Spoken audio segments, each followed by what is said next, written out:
0344 499 1000. Let's talk to Andrew Montford now, Deputy Director of Net Zero Watch. We were talking earlier, Andrew, very good morning to you, to Richard Tice, who's very concerned about this net zero obsession that Ed Miliband has, not only because of the amount of money it's going to cost, but basically because it's meant that we no longer now will be manufacturing any of our own steel, which he thinks is a threat to our national security.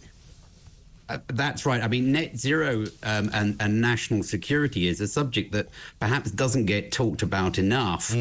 We tend to focus very much on the costs and the impact on lifestyles, but it is a very serious national security issue. It's not just the fact that we're not going to be able to make our steel ourselves anymore, and we will be relying on perhaps China to supply us instead. Right. But the net zero energy infrastructure is terribly exposed. So we're buying the wind turbines from the Far East.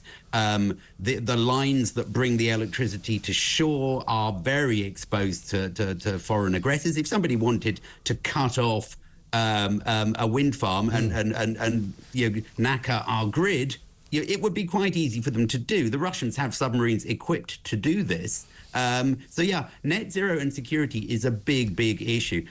Any offshore infrastructure is essentially exposed. I mean, if we are really worried about national security, which I think we should be in what appears to be a world that is becoming less stable, not more stable, then we ought to be going back to coal, really, because coal is the one thing where we can guarantee a supply that is secure and onshore, and you can store lots of it next to a coal-fired power station. But of course, the politicians have different ideas about this, having just shut down our last coal-fired power station.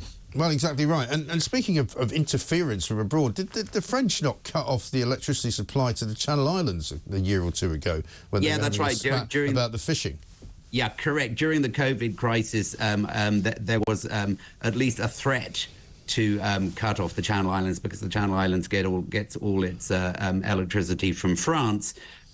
But of course, it isn't just an issue for the Channel Islands, because of course we get a lot of power over interconnectors from Europe, and of course the risk is going to be, I mean, this is perhaps not a national security issue; it's an economic issue. But if we're short of wind, and the prices go through the ceiling as everybody bids higher and higher to get what supplies of wind power there are, somebody may decide to cut the interconnectors, at which case, again, we've got a grid security issue. Right.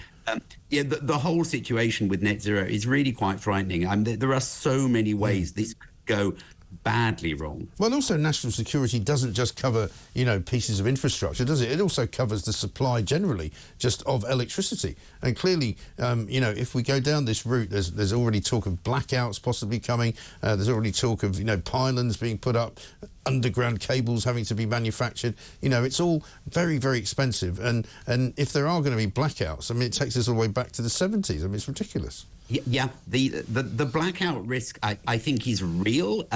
I don't know whether it's imminent, but I mean, we had an example a few days ago when essentially there was one of the interconnectors went down. We had a nuclear power station down for maintenance, and the wind was much less than was forecast. And then suddenly the grid was putting out warnings saying, we have a problem this evening.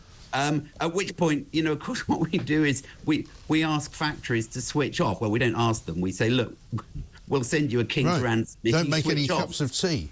Yeah, that's right. I mean, it's quite frightening that we in Britain, a developed country, are paying factories to switch off so that the lights don't go out. I mean, this is utterly bonkers. But we are led by a man, Ed Miliband, who is an absolute obsessive on this, and he doesn't think about the costs or the impacts on ordinary people. He just believes he's saving the planet. I mean, he is a fanatic. He is. And he's a dangerous fanatic. He is, because he's not saving the planet anyway. I'm not even sure he believes that. But there we are. Andrew Montford, thank you very much indeed, Deputy Director of Net Zero Watch.